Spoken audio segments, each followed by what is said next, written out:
semmoinen pieni kaupunki. Mä tykkään siis asua pienessä kaupungissa. Kulttuurikaupunkihan Mänttä on. Se on aikanaan ollut hieno teko Köstösen-Lakkiukselta, että hän on taidesäätiön perustanut. Kun joku kysyy, että mistä oot kotosi, niin sanoo, että Mäntästä. No siellähän on ne Serlan tehtaat.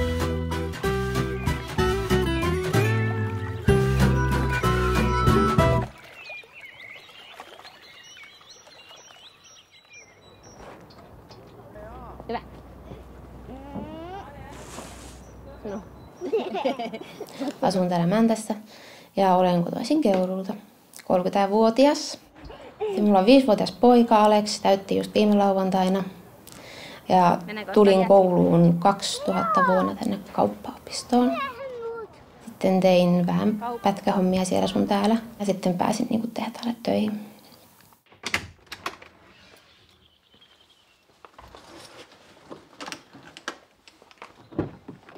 Syntynyt 58 vuonna ja tuolla Raja-aholla asustellut mänttäläisiä, ihan perusmänttäläisiä.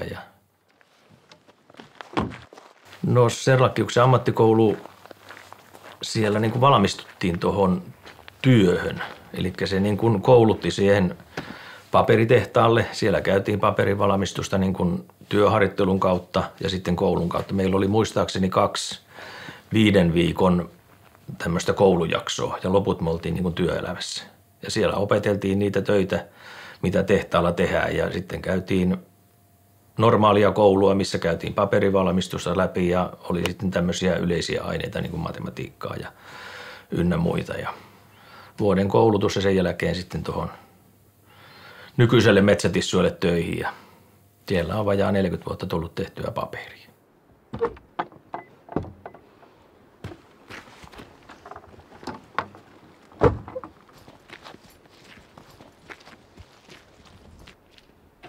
Olen maatilalta kotoisin ja se näytti vähän huonolta sen suhteen, että se ei välttämättä elätä koko elämää. Ja sitten tästä oli muutamia muitakin hakeutunut tehtaalle töihin ja sitten kävin kysymässä töihin ja sitten jo 2 viikon päästä sieltä soitettiin, että paikka olisi tarjolla ja sain vakituisen paikan sen jälkeen.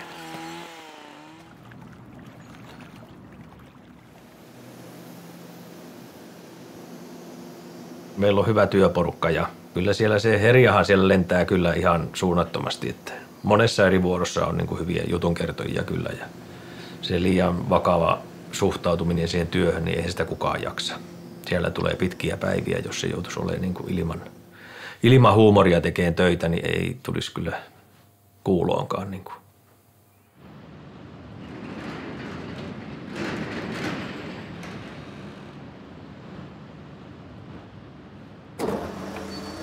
No kyllähän siellä monenlaisia tarinoita varmasti on vuosien saatossa kuullut ja omassa porukassa vallankin ne on ne omat määrätyt jutut, jotka hauskuttaa ja joille nauretaan ja tehdään vähän pilkkaakin joskus työkaverista ja muuta, mutta kyllä siellä varmaan näitä omia persoonia on, jotka niinku on jäänyt vuosien saatossa mieleen, että niistä kerrotaan tarinaa vielä jälkeenkin päin.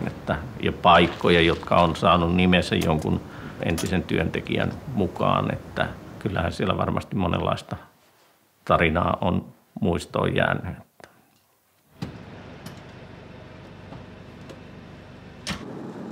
Olen jutellut niin kuin vanhempien tehtaan työntekijöiden kanssa ja aika paljon ollut niin kuin vanhempien naisten kanssa, mitkä on nyt jäänyt sitten pois, niin kuin tänäkin vuonna jäi. Ja olen kuullut niiden tarinoita ja vähän niin kuin tutustunut muutenkin niiden niin kuin historiaan tehtaassa. Ja se, että mitä ruvettaisiin kaikkia tarinoita kokoamaan yhteen, niin on se ihan hirveän hienoa. Mä oon ainakin kauhean kiinnostunut niistä ja mä yritän aina repiä oikein tietoa irti. Varsinkin vanhemmilla työntekijät, jotka on tehnyt 40 vuotta vaikka tuolla tehtaassa töissä. Nehän tietää parhaiten just nämä hommat.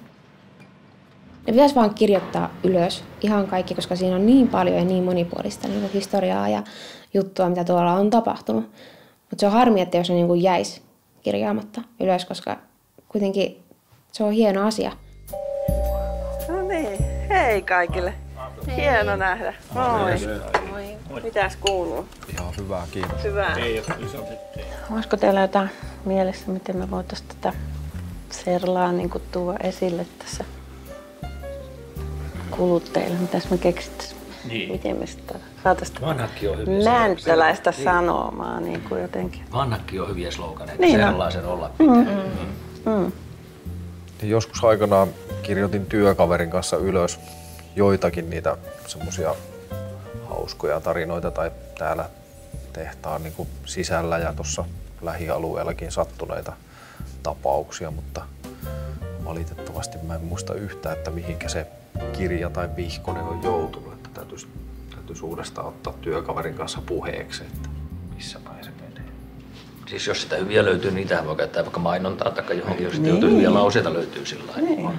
Semmoisia iskuja justiin tämmöisiä. Terveisiä Mänttästä. Oli semmoinen mieli, että voisiko Ullan sähköpostiin laittaa. Pitäisikö katsoa sillä lailla, että jos pistäisi intraan jonkun pikkupätkän, niin tuossa on mielessä hyviä juttuja. Hyvä idea. Voisi ainakin kokeilla, tuleeko yhteen. Aivan. Kyllä mä luulen, että siellä joitakin kirjoittajia löytyy. Kyllä varmaan. Jos ei sitten, niin osa valehtelee ainakin sujuvasti.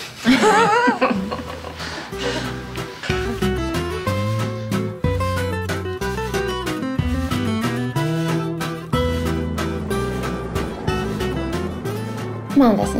Tää on semmonen pieni kaupunki. Mä tykkään siis asua pienessä kaupungissa. Mä en niin voi sieltä. Mulle tulee hirveä päänsärky, kun mä joudun lähteä vaikka Tampereelle niin shoppailemaan. Se on tosi ahdistavaa, että pääset kadulla kävelee eteenpäin ilman, että koko ajan väistelemään jotain ihmistä. Et se ei ole niin yhtään mun juttu. Jos täällä on perjantai ruuhka kaupassa, niin silloin mulla alkaa mennä jo pinnaa, että mä en pääse siellä kaupassa liikkumaan niin kuin mä haluan. Mutta sitä on niin kiva paikka. Täällä on kuitenkin tarvittavat kaupat ja sitten täällä on ihanat niin kuin kaikki ulkoilualueet. Täällä on museo ja kaikkea. Että täällä on niin tosi kiva olla.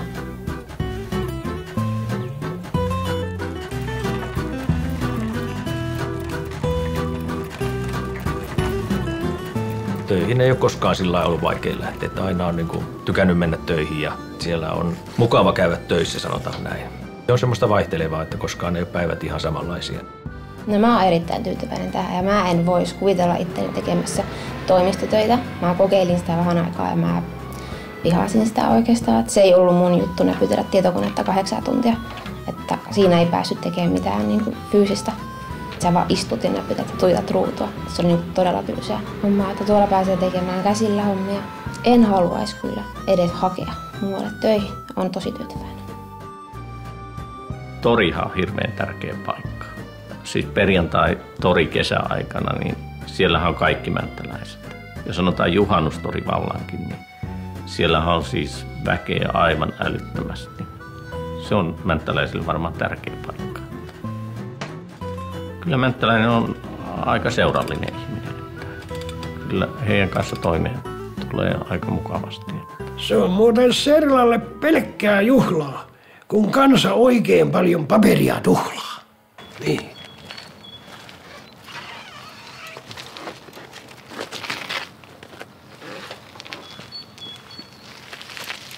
Minä olen Risto Robert Karlsson, syntynyt täällä Mäntässä, kasvanut sitten tuolla omakotialueella. Siellä oli isäukko rakentanut talo ja siellä on sitten ollut niin kuin noi ensiaskeleet.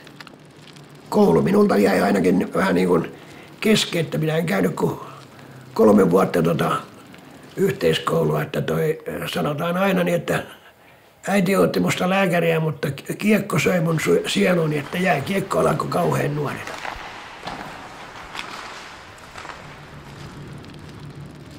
Terve! Menin ensin sitten niin nuorena kun pääsin niin tuonne Kia Serlakius Oyn auto-osastolle, tai oli kyllä se autohalli. Niin menin sinne semmoiseksi huoltaan noitten vähän suurten viskaalien henkilöautoja.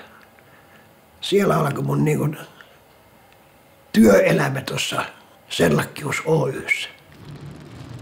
Ja kyllähän se oli vähän erittäin jännittävää, kun ei ollut ajokorttia ollenkaan ja kuitenkin ne jätti auton mihin sattui, kun ne lähti syömään ja sanoi, että aja poika auto sitten pesupaikalle tuosta. Ja sieltä minä sitten pääsin tänne paperitehtaalle ensin semmoiseen vanhaan päähän, sanotaan näin, rukkikuskiksi ja sitten nykyiseen paikkaan, missä olin sitten eläkkeeseen asti, niin se oli niin kuin paperin varasto, missä lastattiin sekä junia että myös rekka-autoja ulkomaille, Suomeen ja tähän lähiympäristöön. Olin erittäin tyytyväinen, työkaverit oli hyviä ja työn laatu oli sellaista, voi sanoa, että nopeita, mutta ei raskasta. Että olin hyvin kyllä tyytyväinen työympäristöön. Vaikka sanoinkin aina, että monta kymmentä vuotta ajoin trukkia, mutta koskaan en saanut kukkia. Mutta käytävät osasin kyllä tukkia. Tämmöistä.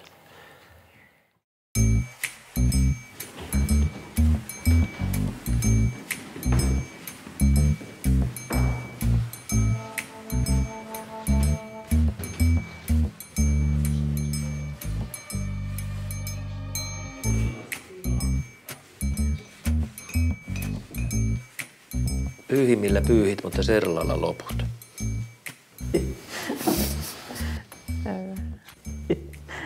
Jos niinku noissa meidän tuotteissa voisi olla niitä kaskuja ja sanontoja, niin se olisi niinku silleen mahtavaa levittää sitä vähän niinku muuallekin. Että ei pelkästään niinku pitää täällä porttien sisällä sitä, vaan muutkin niinku saisi tietää siitä asiasta. Sehän oli tosi hyvä se serlaisen olla pitää, mitä aikanaan mainostettiin, niin se oli kaikkien tiedossa se merkki silloin. Että... Kyllä mä luulen, että se teknisestikin on mahdollista sinne laittaa. Kääreeseen taikka. Niin, tai sitten hylsyy. Niin. Ja mehän voidaan heittää markkinointiin tästä haastetta. Niin. Joo. Kun ensin löydetään ne kaskut, mitä sinne painetaan. Niin. Niin, tuossa kyllä niitä varmaan täytyisi lisää keksiä. Carssonin Ristohan oli tuolla, sehän oli kanssa hyvä kertoa juttuja. Se oli tuolla Honkalan päässä töissä. Joo. Mutta Ristolla olisi kyllä varmaan kauheasti juttuja. Mitä. Ja osaa värittää kyllä niitä urheilumiehiä, että oli jääkiekossa maalivahtina puhuu vastustajat ympäri siellä.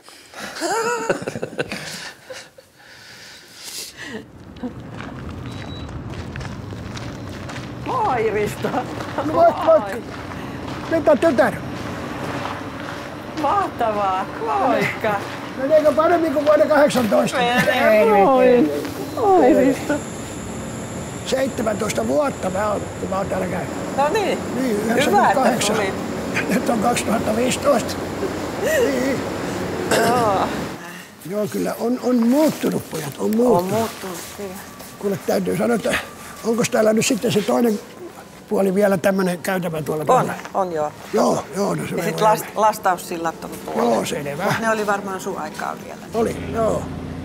Miten eläkepäivät on sujunut? No, olosuhteisiin katsoen oikein hyvin. Joo, Joo. kyllä. Ei mitään hinkua tänne, mutta hieno tulla aina 17 vuoden päästä niin katsoa. Niin sä et ole sillä välillä käynyt? En kertaakaan. Joo, on vähän muuttunut. On muuttunut. Kyllä, joo. Ei muuta, sulla onkin vielä pitkä aika. No, vielä tässä muutama voi joutua olemaan, Joo. mutta kyllä se eläke lähestyy joka päivä. Kyllä mä en enää aamukampaa tarvi. Joo, kyllä mulla täytyy kohta ottaa käyttöön se, että ne vähenee, mutta ei ihan vielä kamppa riitä. Selvä. Kyllä. Joo. Ei Joo, muuta hyvä kuin ja- joo, kaikkea hyvää. Joo. Kaikkea hyvää. Joo, moi. Moi moi. Joo, täällä kaikenlaista on sattunut.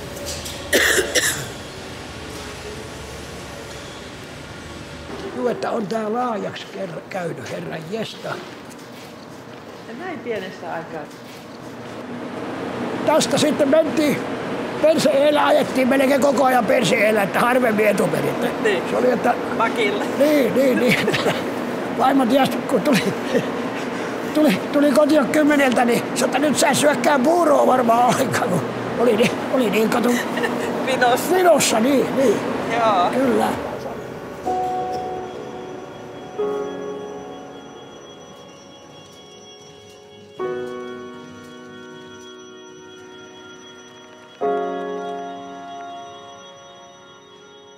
Jos näin kävisi, että joku ihmeellinen tapaus sattuisi, että tehas lopetettaisiin. Kyllä siinä olisi kuule tippa silmässä monella. Mä sanon monella, että se on antanut siis toi Metsäsellä ja Särläkkius, ne on antanut, sanotaan, köyhälle ihmiselle koko elämä. Kyllä mä sanoisin näin.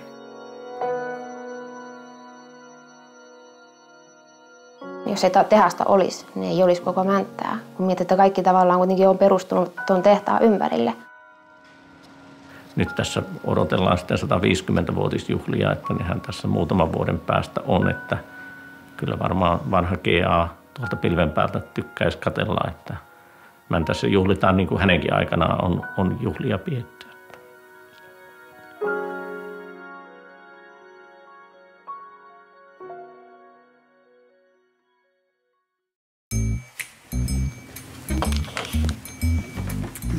Joo, meillä on tässä nyt kerätty näitä kaskuja ja tarinoita täältä tehtaalta. Ja mitäs jos me valittaisiin näistä nyt semmoinen 3 tai 4 parasta ja sitten vaikka kirjoitettaisiin näihin lapuille, jos täältä pystyy valitsemaan ne parhaat.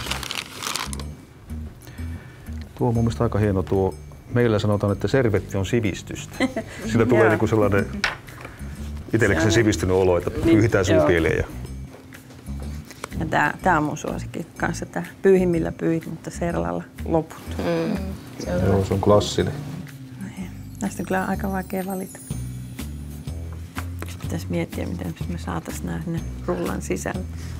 Tästä voisi ajatella semmoisen pienen veneen, kun kesätaus on tulossa. Tämä on vähän väärän muoto. Mukaan sydämi. Niin joo, tuo sydänhomma olisi aika hyvä.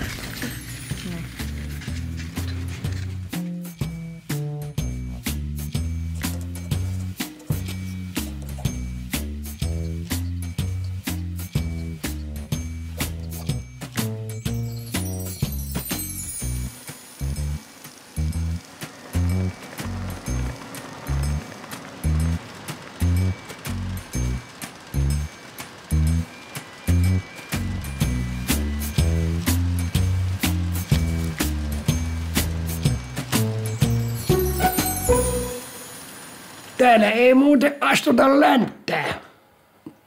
Niin kauan kuin sella kuuluu Mänttää. Niin, että astuta vähän niin kuin tuoreemmilla jaloilla.